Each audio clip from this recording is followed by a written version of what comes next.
Hi, everybody.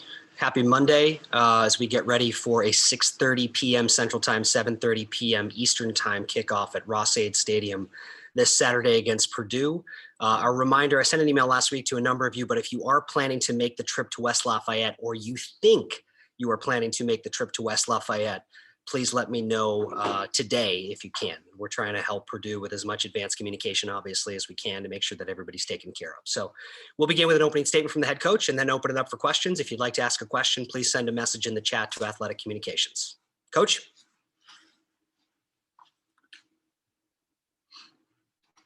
Thanks, Paul. Thanks, everybody, for being with us this morning. We'll go back, rewind here for a second, talk about players of the game for this week. We'll start on offense. Drake Anderson was our offensive player of the week. Had a great game, terrific job. He just continues to come on and on and on in the way that he played. Big touchdown run there in the first drive. Really showed off his athleticism. And then our defensive player of the week and the Big Ten defensive player of the week was Chris Bergen. He was all over the field again. 3 straight weeks he's played with great intensity, all over the place. Had a couple of PBUs, the big interception in the tight zone. And really playing at a high level. Co-special teams player of the week with Riley Lees and Kyrick McGowan, both guys making explosive plays in the return game. Riley with 2 punt returns, and then Kyrick obviously with the long kickoff return to start the second half. Big playmakers on offense. Johnny Raine, big touchdown catch there on a very difficult and challenging throw. Big playmaker on defense. Brandon Joseph, again, a young player, stepping up, playing very well. Big time interception there in the end zone. And then practice players of the week, Gunnar Maldonado on special teams. And then 2 veterans that I'm very proud of offensively, Andrew Marty, and defensively, Bryce Jackson. 2 guys that are in the mix and doing a great job in practice. I think that shows their commitment to being terrific teammates. Special weekend this weekend. It's the AFCA Coach to Cure MD. That's raise awareness and raise funds for the 13th straight year to fight and battle Duchenne muscular dystrophy. We've got great families that have been a part of our football program here that we lift up every year that we do this, and a great initiative in partnership with the American Football Coaches Association that we're proud to represent. And hopefully we'll raise some money and raise some awareness with Coach to Cure this weekend. Going to be, again, like last week, a huge challenge. This time even more difficult going on the road against a team that's 2-0. They'll be well rested. They're going to get, I'm sure, some of their guys back that have been banged up. And now we've been in multiple, very challenging, very physical, very tough games that take their toll. And so we're going to have to rest. We're going to have to recover. We're going to have a great week of prep to play a very explosive offense with arguably the best wide receiver in the country. And then, we'll anticipate seeing an All-American returning to play against us. So you see Horvath, the way that he's running the ball, physical. Their offensive line has been impressive. And then defensively, changing coordinators now with Bobby Diaco. And those guys they're multiple. They run multiple fronts, multiple pressures, multiple coverage concepts. They're very talented. They shut us down last year. And then you can see their talent jump out in the kick game. So, again, I think another advantage, again, for Purdue having the week off, being well-rested, and even bigger advantage with us having to go on the road. So, with that, I'll open it up to any and all questions. Peter Warren. Hey, Fitz. Happy Monday. The defense, when given more than half the field to cover, when the opposing team starts in their own territory, hasn't given up a touchdown since the Minnesota game last year. Why is the Northwestern defense so difficult to play against when they have more than half the field to defend? Yeah, Peter, good morning. Happy Monday to you too, partner. Well, I think if you look at over time, and we do we basically kind of do 5-year studies, right? In rolling studies, I should say. And we talk a lot about the field position battle. And, there's a lot of stats out there, but one that's in particular is making teams have to go the long field. 80-yard drives are very hard to come across in college football and to be able to execute to that length. So I think anytime you can create long fields for your defense, if you're not going to score, is advantageous for your defense playing pretty well. As far as execution and schematically and our guys, being, I think at the right places, we've been pretty opportunistic. We've created some timely turnovers here, at least this year, that we've needed to win. And so I think that that's been important.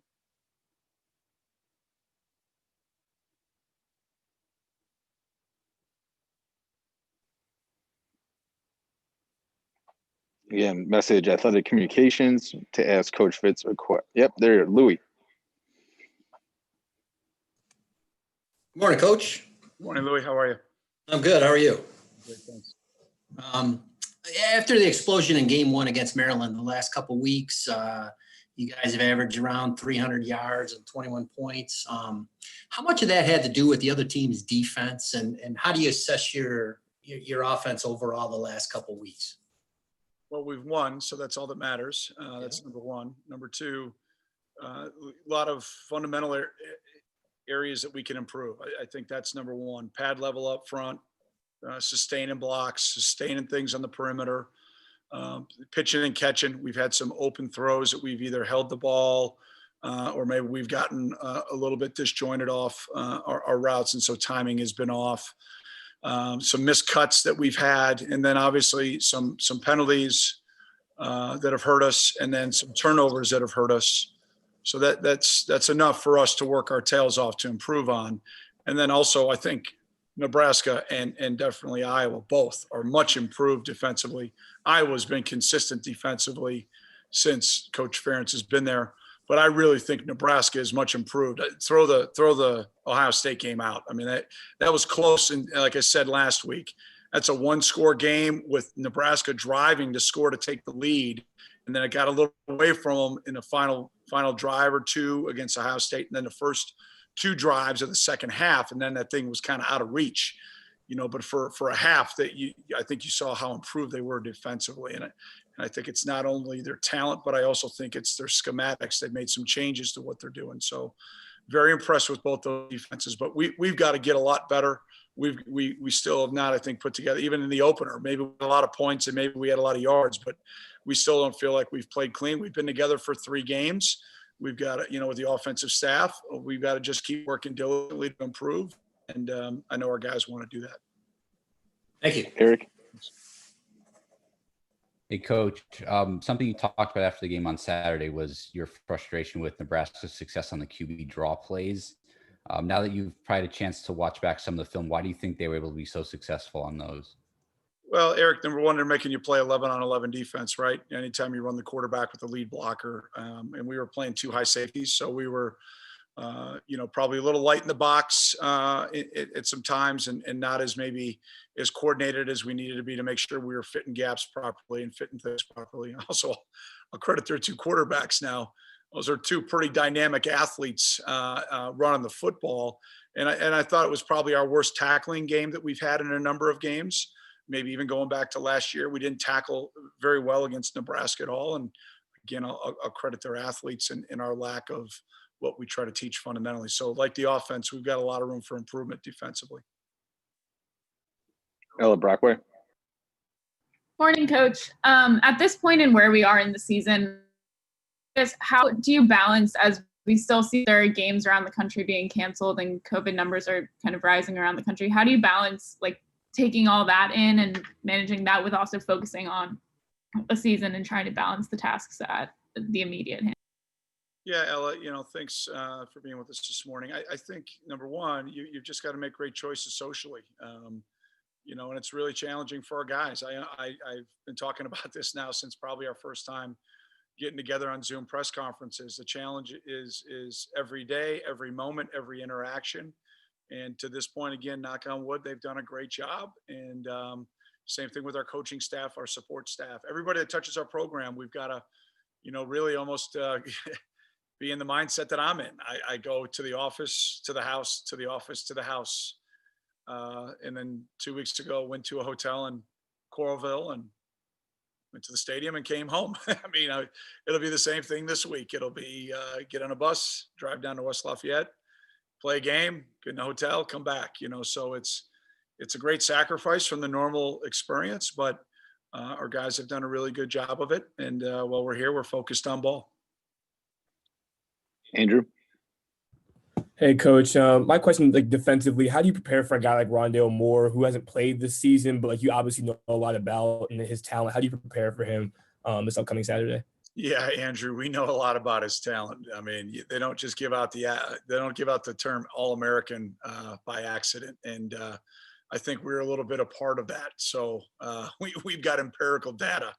You know, you kind of feel like Tommy Boy, right? I've used that analogy before. You think about that game Rondale had, he got a scar like right here. So, you know, he's a great player. And then the plays that David made last year. I mean, like I said, he's the best, in my opinion, he's the best receiver in the country.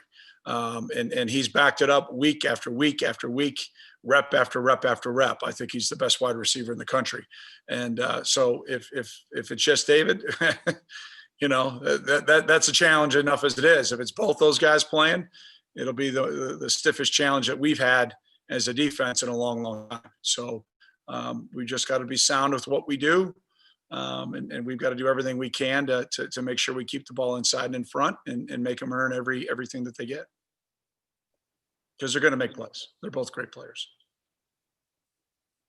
Eli Carp. Good morning, Coach. You always talk about going 1-0 each week. You guys are now 3-0. Purdue is 2-0. It's under the lights. Is there a sense that this game means a little bit more to the guys now that you're getting deep into the season and there's maybe a bit of an emphasis to it?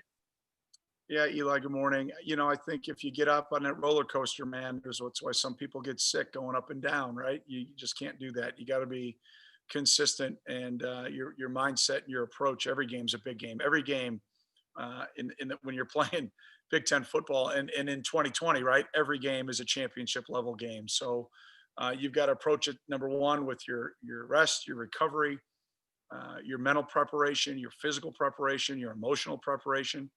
And that just gives you frankly, the right to be prepared to go play. And then you got to make it happen by trusting yourself and your teammates and executing on Saturday. So I'm assuming for both teams, it'll be a long day in the hotel. I don't want to speak for Coach Brom.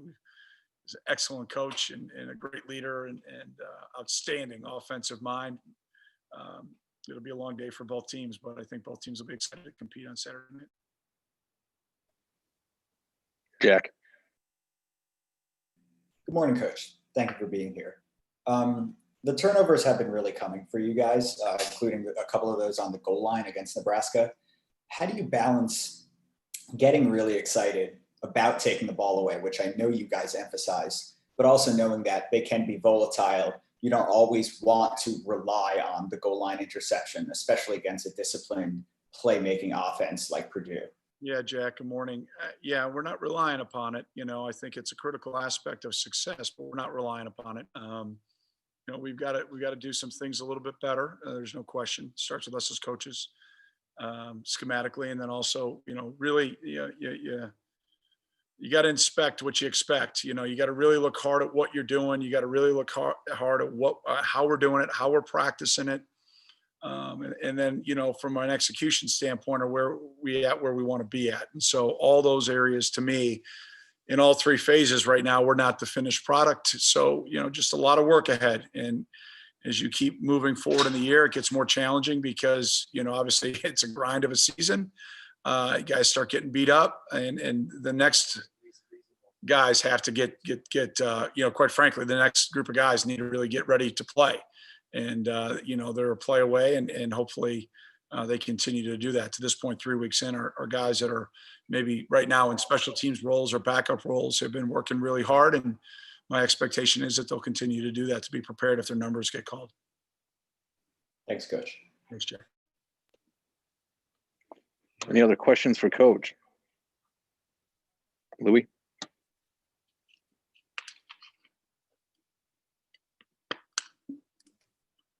Hey, Coach. I got another one because we're going to be talking to John Raine later. So last year you had 7 catches, I think it was, out of the tight end position, and he's got 9 after 3 games. How much of that has to do with the emphasis that Coach Jake puts on a tight end and the addition of John Raine to the room? And how much of that, you know, is the quarterback play this year? Is that a question? Yeah. I would. How much? I would say yes to all the above. Yeah, I mean, no question. We want the tight ends to be a part of our offense. You know, and really until last year, as you and I both know, I mean, Dickerson, you go, you know, Green, Dickerson, Dunsmore. The list goes on and on, right? I mean, since I've been here, the tight end's been a big part. We call him a superback, but he's been a big Vitale. They've been a big part of our offense. Last year is last year. We don't talk about it anymore. We've moved on. And there's a great Jason Aldean's song about leaving certain places. Look it up. I said deuces in the rearview mirror to 2019. So peace out. It's over. Moved on. Fair enough. Dave Bennett. Good morning. Coach, you got me here. You mentioned the explosion plays and special teams in the return game. It had been a while. Was that something you felt you were close to, or was it you change anything schematically that helped set those up? Yeah, Dave. Good morning, buddy. I hope all is well. Well, first of all, the wind's becoming a factor in games, right? And in the opener, you just don't know what you're going to get from a team in Maryland. So we kind of had, maybe I would categorize, a conservative game plan in that game. And then you get out to Iowa and we wanted to be more aggressive, and the wind played a big factor on that first punt. And then right then and there, we just kind of felt like, hey, listen, this wind is going to be an issue. And then Saturday, it was, we felt like we had some things going on. We were lucky. We had them backed up in some punting situations where we can be a little bit schematically aggressive, I would put it to you that way. The good news is that it paid off. So the credit goes to Riley and those guys up front blocking for him. And then same thing with Kyrick. I mean, Kyrick hit it like a shot. And, to quote the great Randy Walker, and the guys up front did a really good job. So we had 9 out of 11 guys execute on that kickoff return, and we had about 8 out of 11 execute on the long punt return. So, like I've said already, we can get a lot better. Those are 2 big plays, but we can definitely still get better. We didn't play completely clean on either of those plays. Peter Warren. Fitz, did you watch any of the Clemson Notre Dame game on Saturday? Yeah, I watched most of it after I got done grading the tape. What did you think of the students rushing the field at the end? Well, again, college football is about pageantry, right, and passion, and it looks like their students were passionate and rushed the field. It's obviously a risk that you have when you have fans in the building, right now. I mean, that's ultimately the decision that the Big Ten Conference has made, to only have families in the stadium. And it looked like it was their student body and just family, and then professors that are at the games in South Bend. So, I hope everybody comes out of it healthy and safe. I freaking love college football. I mean, I think it's awesome. I think the pageantry is unbelievable, but I think it's pretty hard to stop that from probably happening right now when the fans are in the building on such a big win. Does watching that make you glad that there are no fans for a situation like that to happen for Northwestern this year? Yeah, I'm focused more on a positive. It was a heck of a win by Notre Dame and a heck of a college football game. Obviously what happened, and my hope is that everybody's healthy and safe. Rob Coons. Hey, Fitz, good morning. Last time you guys were at Purdue in 2018 was a big night for Jeremy Larkin. He had a career high in rushing yards, a couple touchdowns in that game. Ended up being the last Big Ten game that he played in. Can you talk about his journey from that moment to where he is today, and how he's been a part of your program ever since? Yeah, Rob. Well, just a great night for Lark, down there. It was his turn, right? Justin goes on into the NFL, and now it's Jeremy's turn, and ended up having a great start to that season. Made some big plays, and we thought, here we go. This is the guy that we thought was going to be the heir apparent to the all-time leading rusher in program history. And obviously that changed a couple of weeks later when by his courage to really share with our athletic training staff the challenges that he was going through, and a great job by our medical staff to make sure that everything was handled the right way. It was a tough pill for the entire team to swallow, but at the same time, nothing compares to what Jeremy had to go through at that time. And he had to take a couple of weeks, but ever since then, he's been either a coach on the field and now a graduate assistant coach that's going to be an absolutely phenomenal coach as he moves forward in his career. We started him off in a challenging way. We've put him with the secondary. He's totally out of his comfort zone. Coaching a position that maybe he didn't play here in college, but doing an excellent job and being just a great resource for our guys in the back end. Someone that he's peers with a lot of the guys, so there's that built-in trust and chemistry. But then even more so, just the respect level that our guys have for Lark with everything that he's been through. He's just going to be he's a great teacher. He's a great person. And he's going to be a great coach. And he already is right now in his role, but the sky's the limit for him in the future. Thanks, Coach. All right. Thanks, everybody. Have a great day. Go Cats.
All right, everybody.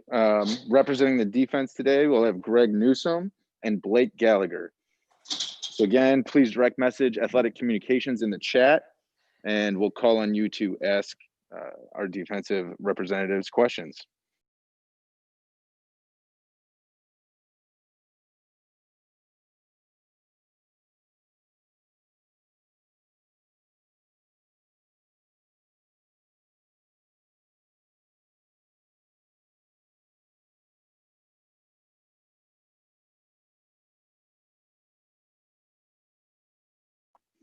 Okay, Colin, go ahead. This is a question for Greg. Video's not on. How do you bounce back from questionable penalty calls like that horse collar that wasn't really a horse collar? What goes through your mind when you're flagged for something like that and you have to keep on being aggressive on defense? Really, I'm an aggressive corner. As you can see, I play to the boundary majority of the time, so I'm going to be aggressive. So I know some of those flags might come our way. I'm just going to, throw them out and just get ready for the next play.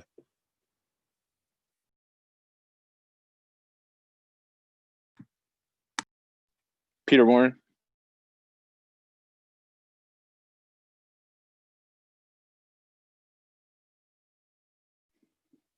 Peter, go ahead.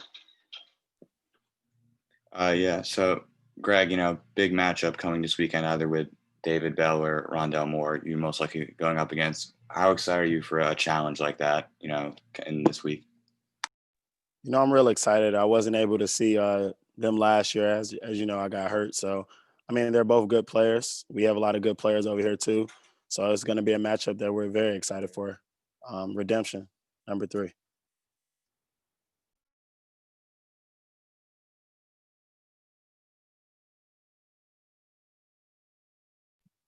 Eli. One's also for Greg. Speaking on David Bell, Rondale Moore, the scheme that they run that's very pass heavy, what makes them so tough to stop? Is it the route running? Is it the scheme? And how's it different from what you've faced thus far this season? I mean, it's a combination of everything. I mean, like I said, they're an offensive driven team. I mean, just not even those two guys. There's a lot of other good receivers, so you got to take into account for multiple guys. Like I said, they live in the spread, so when they're a passing team, they're going to get some yards. But I mean, we're going to prepare how we do every team. They're good players, like I said again, but we got a lot of great players back here too. So I mean, it's going to be a battle. Leah. This one's also for Greg. The secondary has obviously been a really strong unit this year. What do you think is different and what feels different when you're out on the field this year from past seasons? I think, the passion that we're playing this year, we're playing for each other. I think that we're doing a great job. Like I said, I think nothing's really changing mentality-wise. I think everything's just clicking right now. We're playing some great ball right now.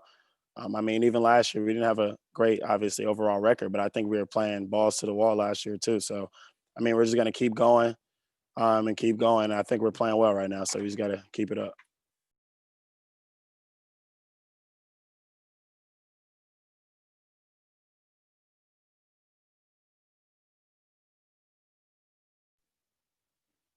Anything else for Greg or Blake?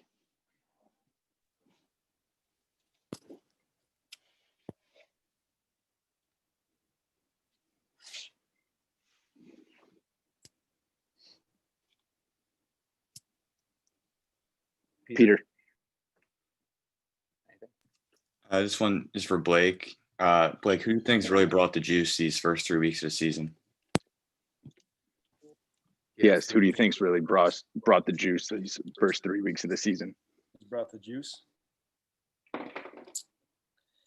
mean, we got a ton of guys bringing juice right now, but yeah, just the entire defense I think is playing with juice. A lot of guys getting excited. We're getting on each other's hat when guys are making plays, and we're having a damn good time doing it. I mean, we're playing some good ball right now. We're going to keep correcting things and getting things better. We're just going to keep taking it to a new level every week, keep getting better and better. Guys on the sideline have been doing a great job of bringing the juice.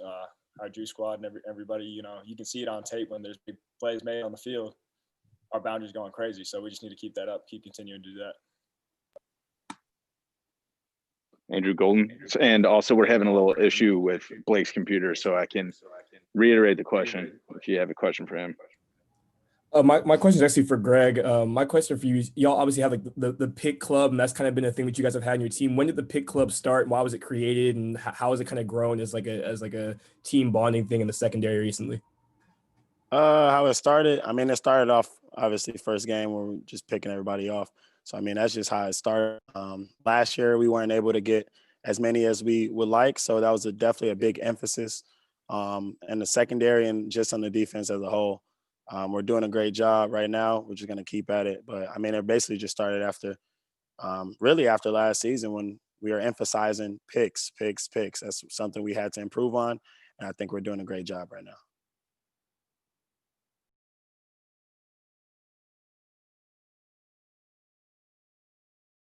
Louis. Hey guys, this question for either one of you or both.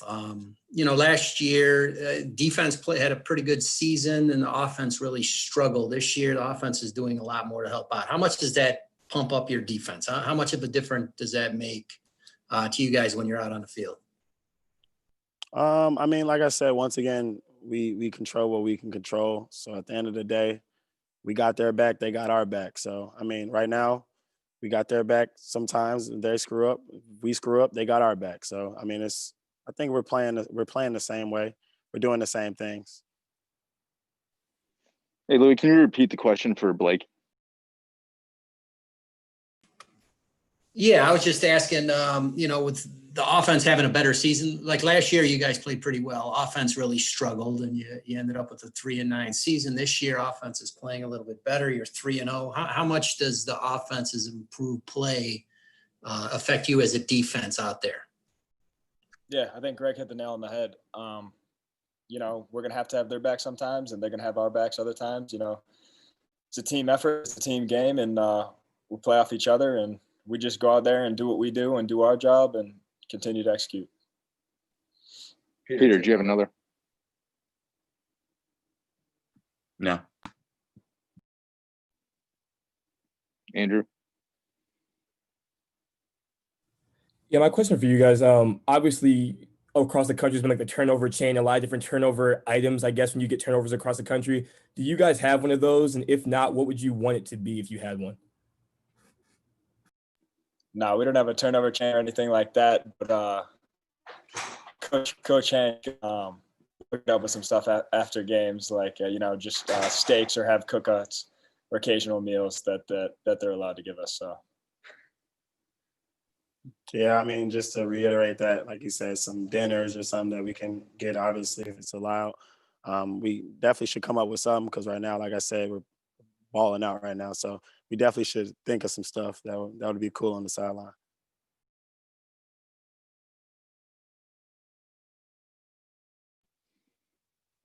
Anything else for Blake or Greg?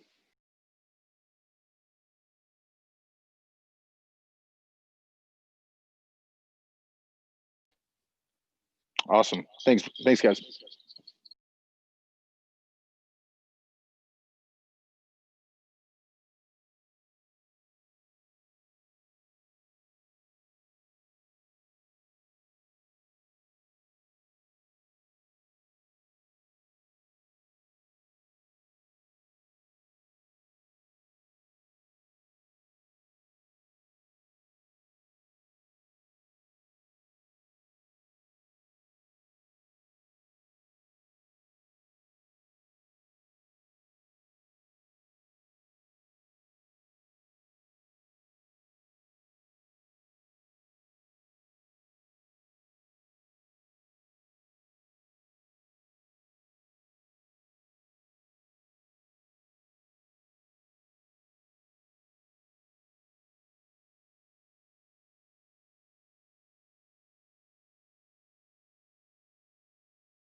questions for John as to not keep you guys waiting too long, and then we'll work Drake in here when he comes down. So with that being said, we'll start with Eli. Hey, John, can you talk a little bit about what you've seen out of the receivers group as a whole, but really, Riley, Kyrick, and Ramad being able to step up in big spots, on like third downs? Yeah, they're all explosive, experienced playmakers. Any of them can step up at any moment and make the big play. So, yeah, glad to be their teammate. Ella? Hi, John. Now that you're 3 games into your first season in the Big Ten, what has been the biggest adjustment for you personally after playing 4 seasons at FAU? Like, what's been the biggest adjustment coming into Big Ten or the Big Ten and its style? Yeah, well, I think there's been a little bit of adjustment. I mean, football is football at the end of the day, but definitely it's a higher level of ball, a better league. So, yeah, I feel used to it. And yeah.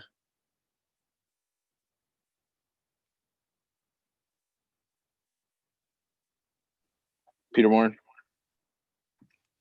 Hey, John, sort of going off that, what has been sort of the cultural difference between FAU and Northwestern? What are some of the similarities and differences between the two programs? Yeah, I think it's definitely a different place. I was in South Florida, and being up here in Chicago, it's kind of night and day as far as the place goes. But the people are great in both places, and we're winning football games. It's a lot of fun. So yeah. Louis. John, what was it like scoring your first touchdown as a Wildcat? Take us through that. It was awesome. It was a good play. They doubled Joe Spivak as they should, and Peyton gave me a chance, and I came down with it. It was a good play.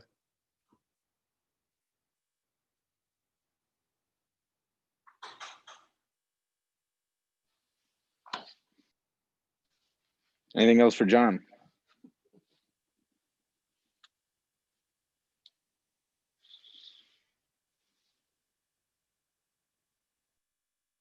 All right, John, thank you. Thanks, guys.